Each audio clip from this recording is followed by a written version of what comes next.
수많은 사람을 Other dancers may be on the floor, dear, but my eyes will see only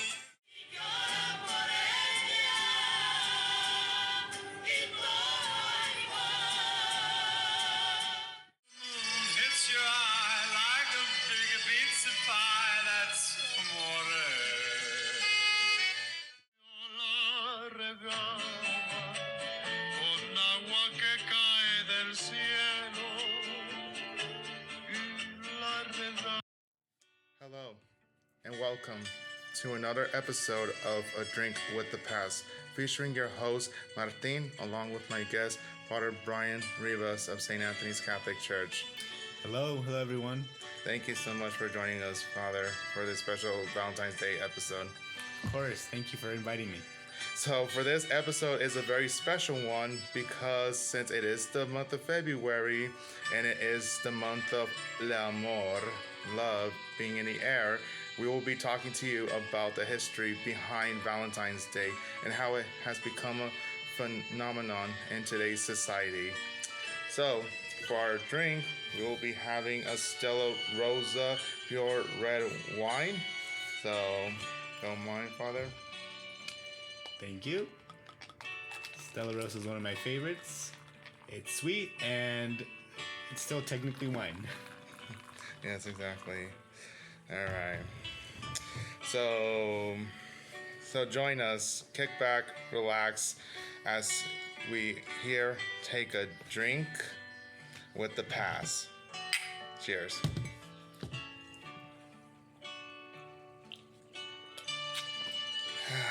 I love Stella Rosa too. Such a sweet flavor to it, you know. I like it a lot. So, Father, what were your memories about Valentine's Day? Well, let's see. So Valentine's Day growing up, it was always, I think, an occasion for school. So I don't know if you did this growing up, but when I was growing up in the 90s, Valentine's Day was a day where at school, you would have to give Valentines for your classmates. And you had to make sure you had the right number. So you had to make sure everyone got one. So not to leave anybody out. And you would try to always go to the store, try to convince my parents, hey, we have to buy these cards so we can give them out. And I think we'd even have a little brown paper bag that you would tape to your desk or like a little something. And that way you could put like everybody's Valentine. And if you had like, what are they, the little, like the sweet tarts or the Valentines that had the sayings on them, the little hearts. Like if you had candy, you might give candy, you might give a pencil. So that was always kind of fun. It was a time where you just go and give around Valentine's cards. So I think that was the extent of my experience of Valentine's. It wasn't something, like, I don't think I ever gave it any religious significance. It was more of a, it was just for February, it was Valentine's Day. You would get a card, from your friends. You'd look at them to see what kind you got. Maybe got some candy. So I think growing up, that was basically the extent of my thoughts on that during that time. Yeah, so same with you. It's the same thing with me too, growing up as well, especially in elementary school with with the bags, right? If we had cubbies, we get the cubbies, and then we got to make sure we had the right number of people in the classroom, and then we get the cards, or maybe some people got the candies, right? But for me, it was usually just the cards, just simple cards. Write the name of the classmate, and then put it in the bag and say, Happy Valentine's Day to you from me, etc. But of course, the teachers always got like majority of the Valentines. I think that's also like the fun thing about being like in elementary, right? The kids, if they have a good connection like with their teachers, they always like wanted to give something to them the a teachers. gift. Yeah. And I think the only other thing I remember really growing up about Valentine's was like maybe what was shown on like the media or like cartoons. I remember like growing up, like I don't know if you remember The Simpsons. So that was like there was this famous episode where Ralph didn't get a Valentine, and I think Lisa gave him one, and then he fell in love with her, and the whole episode was about her trying to let him know, oh, I don't like you that way.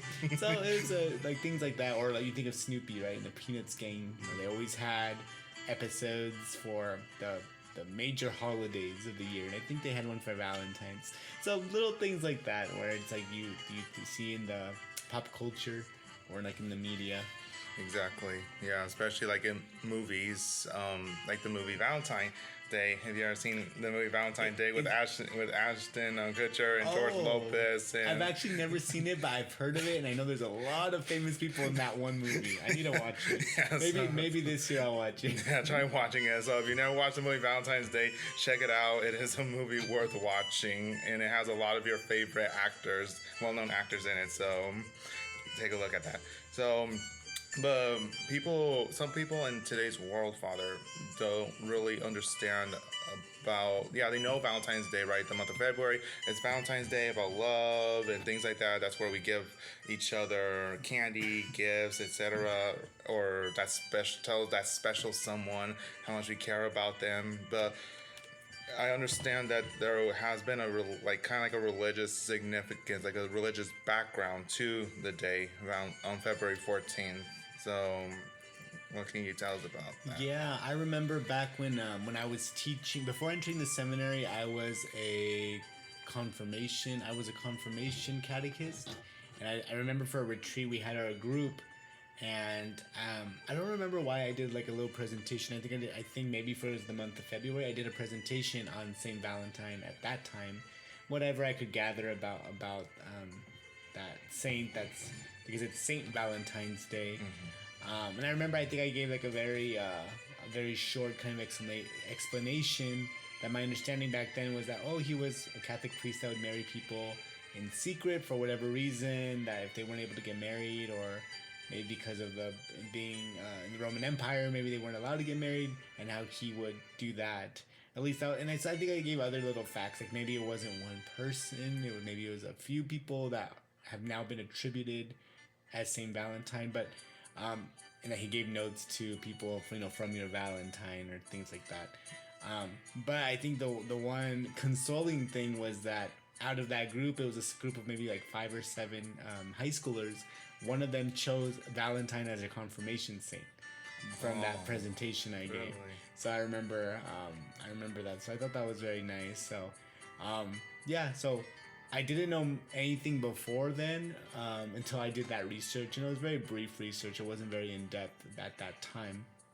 So, from my understanding, Valentine or Saint Valentine was a priest or a clergy that did things, that either married people who wanted to get married. So during the Roman Empire. So that was the extent of what I knew back then. And since then, because of this the podcast, I did a little more research. But I'm curious to hear what maybe you had to say about this. So, from what I learned was that from Saint Valentine, the reason why he had to secretly marry people was because there was a Roman emperor. I forgot which one, probably the emperor before Nero or after Nero, but there was this emperor that passed a law stating that no male that was of age were allowed to marry because he wanted to conscript them in the military to fight in the Roman army because there wasn't enough men, like single men, to go fight in these wars. So he issued a ban of marriage. So this is where Saint Valentine comes. This is where Saint Valentine comes in, where he basically ended up marrying these couples in secret, basically trying to hide it from the Roman authorities. Because obviously, if you break a law in the Roman Empire, there are severe punishments for breaking laws. So Yeah. Saint Valentine was eventually found doing this, and he ended up being thrown in prison because of it. Yeah. No, yeah, that was something similar I had heard too. Yeah.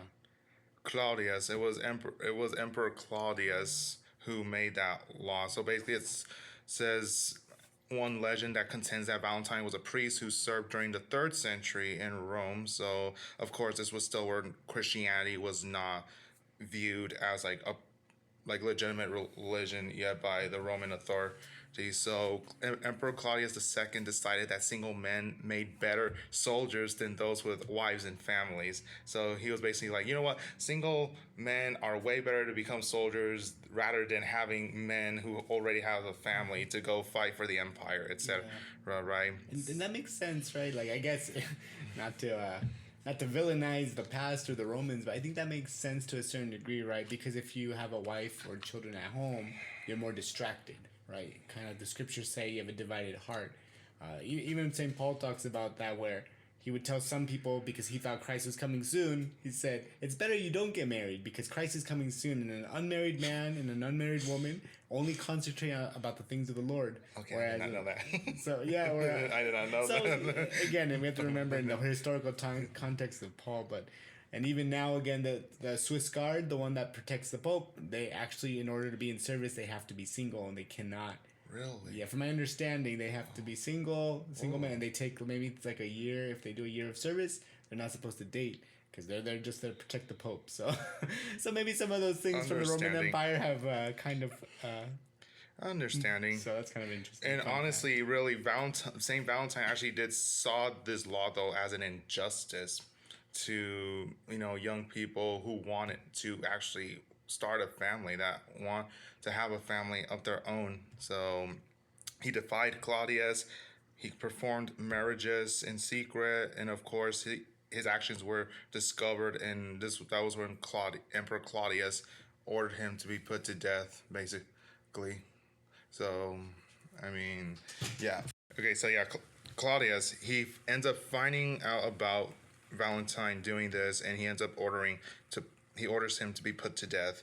But still others insist that it was Saint Valentine of Terni, a bishop, who would be the true namesake of the holiday, and he too would also be beheaded by Claudius II. So there was two people named Valentine, and they were both religious people, one a priest and one a bishop. So it was really like, well, who is it attributed to?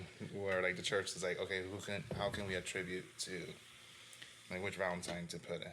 Yeah, I had heard that too. That some sources that he was a Catholic priest, others that he was a bishop, that he was trying to convert people to Christianity. He even tried to, I don't know if to convert the emperor himself, or the guard, or that.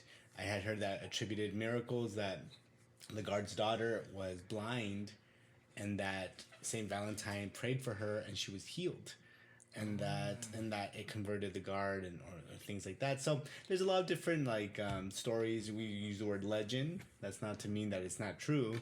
It's just that it's what's been attributed to history, or the church history, about that particular person. Yeah. So like you mentioned, legends, right?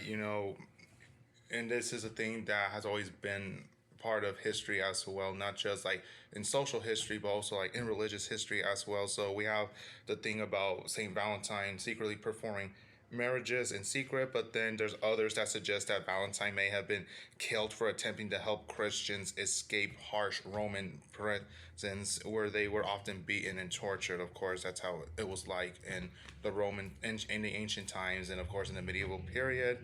And according to one legend, an imprisoned Valentine actually sent the first Valentine greeting himself after he fell in love with a young girl, possibly his jailer's daughter, who visited him during his confinement. And before his death, it is alleged that he wrote her a letter signed "From your Valentine," which of course is an expression that is still used to this day. So actually, I remember growing up hearing that in catechism from my catechist. They actually told me that story, about that version, about the story about Saint Valentine when he was in prison, and then he met this girl, and then before he died, he wrote her a letter, and it said "From your Valentine."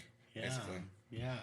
And it's really interesting just because, like you said, I had read also that it could have been attributed. It could have been 2 or 3 various Valentines that might have been martyred during that time, and maybe the church was sought to honor them on one day, like these martyrs, or these people who had the name Valentine. And I had read, which was interesting. So it says that so minimal verifiable data is realized about the saint's name, Saint Valentine, that in 1969 the Roman Catholic Church eliminated the banquet day from its schedule, or from its, the calendar of the saints. However, Saint Valentine is as yet perceived as a holy person. So that was the first where I had read that. So it was officially the church had removed it, because we have a lot of different saints, like feast days, solemnities. So I guess before 1969, which a lot of us weren't even alive yet, it was Saint Valentine's Day, and then after 1969, well, then the church took off the feast day. So that's why probably many of us don't know it as a religious feast like other saints' days, like Saint Joseph, Saint Patrick, things like that. So I thought that was a very interesting kind of fact that the church made that move in order to, for be more historically accurate. And so I thought that was just kind of interesting. Yeah, and of course, we have the Christian aspects of Valentine's Day, but of course there are some sources that claim that although Christians recognize February 14th as the day of Saint Valentine's Day, there were some that some scholars or historians believe that it was an effort for the Catholic Church to place Valentine's Day in order to Christianize the pagan celebration of Lupercalia. So basically, what Lupercalia was the fertility festival dedicated to Faunus, who was the Roman god of agriculture, as well as to the Roman founders Romulus and Remus. So basically, that specific day was a feast day to honor the founders of Rome at that point. Yeah, and that's a good point. I think the more and more you study history and church history, we realize that the church does things on purpose. It's never random. So many of our major feast days are put on purpose in order, because maybe there was another, like you said, another pagan festival, and in order to suppress it, or to, in a sense, to replace it, as the Roman Empire became Christian, especially after Constantine. So, but it was to put either on the same day or on close proximity to, so that it kind of just replaced it. So like you said, it's in my notes, it says that in 496 AD, Pope Gelasius declared February 14th as St. Valentine's Day to honor the martyrdom of St. Valentine. So a lot of our feast days are to celebrate martyrs or the death of saints. So that was that. And like you said, also the pagan holiday that you had mentioned about fertility, or to honor Juno, or one of the Roman gods. So it was as an effort to kind of replace or to suppress the other one. And we see it a lot. So the same thing with Christmas, Halloween, All Saints Day. All of these things are, the church purposely puts certain festivals, or like Ash Wednesday, all of these days in order to highlight a Christian aspect and maybe to suppress a more pagan one. So do you think it was to replace it with a more of the Christian meaning? Because obviously these festivities were very festive, right? People were festive. It was a time to be joyful, to basically be merry. So do you think the church probably did that in order to make it into, have more like kind of like a connection with like Christianity? I think the church, I think that's what the church tries to do. And I think the church would like it to be more, let's say, solemn, or to be more based on, like, let's say, mass, praying, things like that. So I think in an ideal world, that's what it would be. But I think that the problem with human nature is that if people already appreciate a festival and they have certain customs and traditions, even though we might be able to replace it, or give it a different name or different meaning, I think a lot of times those traditions still carry over. Because at the end of the day, a lot of people just want to have a good time and party.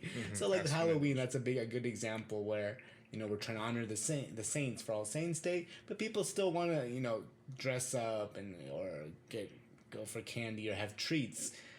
Same thing with like Easter and Christmas. So I think this is another example where if it was about love or fertility, or then I think it's hard to make it just religious. Like I've never, whether it be mass or something religious per se. So I think the intention of the church is good, but I think in praxis, I think it's harder to be able to accomplish that. So I think a lot of the pagan tradition's still there, but their meaning isn't quite the same. I see. Yes. So Roman Empire passes. Now we get into the Middle Ages, where of course the Middle Ages is mainly church history. So if any of you have studied medieval history, in a way it's basically church history. Majority of it's church history, but it says during the Middle Ages, it was believed that in France and England, that February 14th was the beginning of the birds' mating season, right? Which added to the idea that the middle of Valentine's Day should be a day for romance. So, because February is the time where a lot of, birds and other animals would begin their mating season, it was basically the thought like, oh, this is finally the time of love. This is where we gotta find love and get our special someone. Where the English poet Chaucer was the first to record St. Valentine's Day as a day of romantic celebration in his 1375 poem Parliament of Fowls, writing, "For this was sent on St. Valentine's Day, when every fowl cometh there to choose his mate." Yeah, I had read that too, and that's a good thing, and that's what I like about history is that you can always look to. I guess that's the pop culture of the time. If you want to know about the 2000s or 2025, historians will look back to, well, what was the type of art they made, what was the type of music they listened to, that kind of, or like the media, film, So for us, those first, for those first class kind of sources, primary sources, would be those type of things, those writings that were done around that time. So, like you said, and it was interesting that it was Chaucer, who was the well-known poet of medieval England, having wrote his poem, his tales to Canterbury about the pilgrimage to the cathedral in Canterbury. Right, he ends up being the first to make note about St. Valentine's Day, which is pretty unique. It's very rare to have someone to have read a record about a day of a saint, like a festivity of a day of a saint during the Middle Ages, basically. yeah, and I even read somewhere too that that poet and maybe even like Shakespeare and other ones, that they had kind of an influence in promoting that. They even say that the mid 19th century denoted the start of a considerable lot of the popularized Valentine's Day customs that we know today.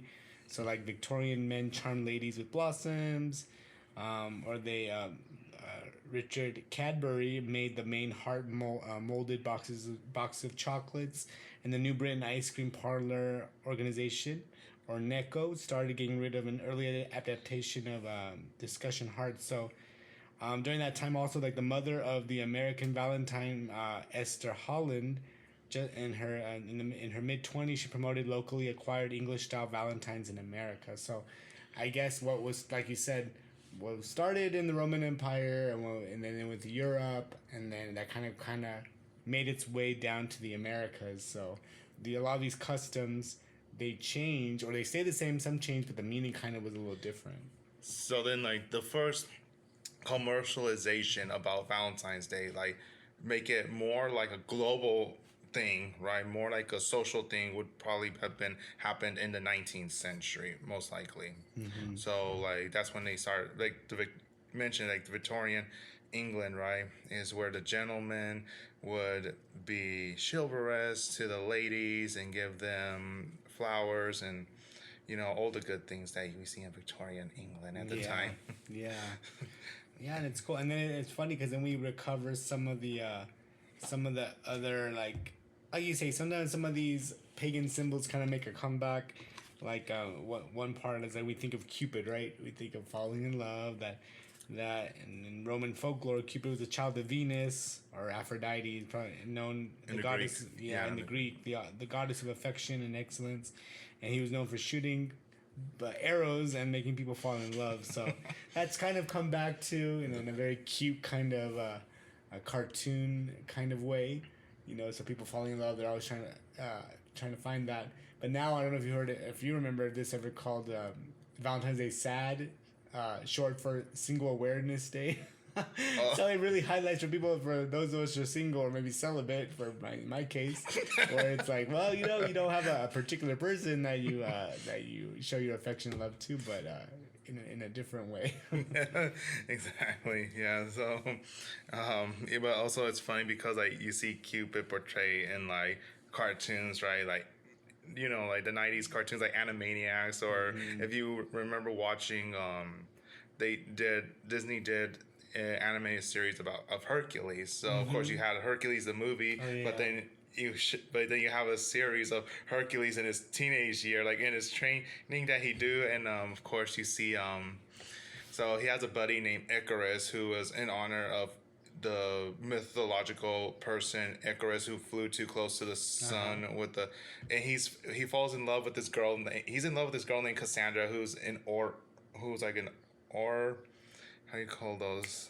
The Oracle? Yeah, like an oracle, right? A person that looks into the future, right, and things like that. So he falls in love with her, but then she doesn't return his love, and then all of a sudden Hercules has to go find Cupid. He gets his bow and arrow, and he fires arrow too, on Cassandra, so she could fall in love with him. But because she's so resilient, she's the type that like doesn't give in too easily. So he ends up bringing the big guns, a bazooka shaped arrow, and fires it at her, and that's where she ends up falling in love with Icarus. And it shows like he was just trying to help his friend out, like getting that. That's so funny. Yeah, that's well-known symbols.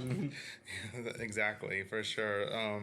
So in the end though, like I know Valentine's Day is mainly would you say that Valentine's Day was like a big deal, like more like in the western world than like compared to like the eastern side of the world, like Asia and other places like that? I would assume so. I think for a lot of these holidays, especially in the U.S., a lot of times in the U.S., a lot of these holidays get commercialized.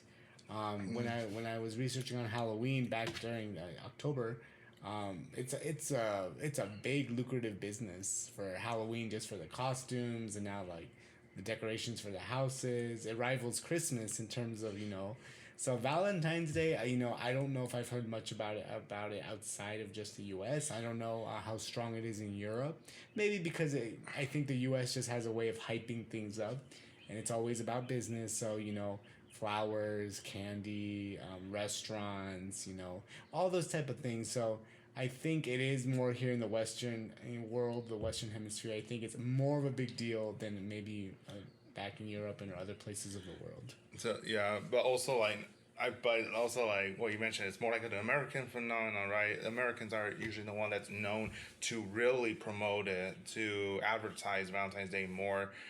Like, well, for example, like in Latin America, probably don't see it in South America or like Central America, but probably like in Mexico, most likely you see Valentine's Day more in Mexico, or mainly more with the Mexican American community here, where we have the mariachis. We bring the serenatas to the girlfriend, like to the boyfriend or the wife, husband, etc. Right? So I would say that eventually, with the introduction of like, especially in the Mexican community and the Latino community, with the introductions of mariachi, it was like a perfect way to express love to someone, because music, of course, is basically a thing that expresses your reactions more as well than words, right? Because like you play a guitar, you can say a poem, right? You can say a poem while playing. But if you feel like wanting to sing your heart out to someone, to that very special someone, then and a lot of times it works. From what I heard. From what I heard, from personal experience. it works. So I mean, I feel like it's more like an American thing that's merged with the different cultures that we have in this country that makes America very cultural. And I think one distinction I like from about the, whether it be Mexican or Hispanic culture in general, is that, I've always heard that, in Mexico that it's El Día de Amor y Amistad, which is the day of love and friendship. So I like that little distinction, and then it gives a little more, instead of Valentine's just being about love and, finding a mate or, or like a significant other. So that way friendships are appreciated. So I like that where it's not just a day about a romantic interest, where it's also about friendship. So then, you can give out Valentine's to your friends and then, maybe do something with them. So I kind of like that little distinction. Exactly. Exactly. But unfortunately, sometimes Valentine's Day can not be a good day, but maybe it could be a day where something happens. God forbid, something happens between a couple, like ends up not working out or things like that, or you're gonna end up having to sing like songs like Rata de dos patas by by Vaquita del Barrio, or just other songs, or unless if you feel the love, you can sing what our good show Squid Games has shown us. Fly me to the moon and let me play among the stars. Let me see what spring is like on Jupiter and Mars. That Frank Sinatra song? The Frank Sinatra song, but it was put into Squid Game. It was put in Squid Games, but it was sung by it was sung by someone else, like to go with the show to make it more jazz. Sound like a little bit more jazzy. Because you think about it, what are the most songs that sell are like they either love songs or sad songs about someone who had their heart broken in love. And I mentioned that too in one of my homilies last week. I had said, that we've all probably have had the experience of falling in love, which is a normal human thing that we should all go through. But most of us and all of us have probably also experienced that feeling of having our hearts broken. So I think those are good human emotions and experiences to have that inform, how we approach certain days and things like that. Exactly. So in close, Father, really the main thing that should be noted in this episode that we're talking about Valentine's Day, right? We talked about the religious background, the historical background behind it, and we've also talked about the contemporary of it now. So, in your opinion, is Valentine's Day a religious day, a worldly holiday, or can it be both? I think, to answer your question, I think it started off as a religious holiday. I think it's very secularized, very worldly. But I think in the future, I think it could be both. And I think us as, believing people as Catholics, I think we can try to reclaim a lot of these holidays. And that's why I think like podcasts like this and efforts to know the historical roots of many holidays is good, because that way we can, when we're informed, and we can make some positive changes. And that's why I try to inform people about Halloween, Christmas, Easter, these holidays that have religious roots that have kind of been forgotten and become more secularized. So I think Valentine's Day is one of those too, where we remember that it is to celebrate all of the saints. It's to celebrate people who were exemplary in their lives and their virtues, trying to follow the example of Jesus Christ, our Lord and Savior. And in specific for Valentine, or it could have been multiple people, or Valentinas, however that person or people were called, that if he was a martyr, that means he died for his faith. So that means he was died for love of who? Of God and of neighbor. So I think we can celebrate Valentine's Day in a very wholesome fashion. We can go to mass. We can invite our significant other, for all of you, to mass or adoration. Just a promotion.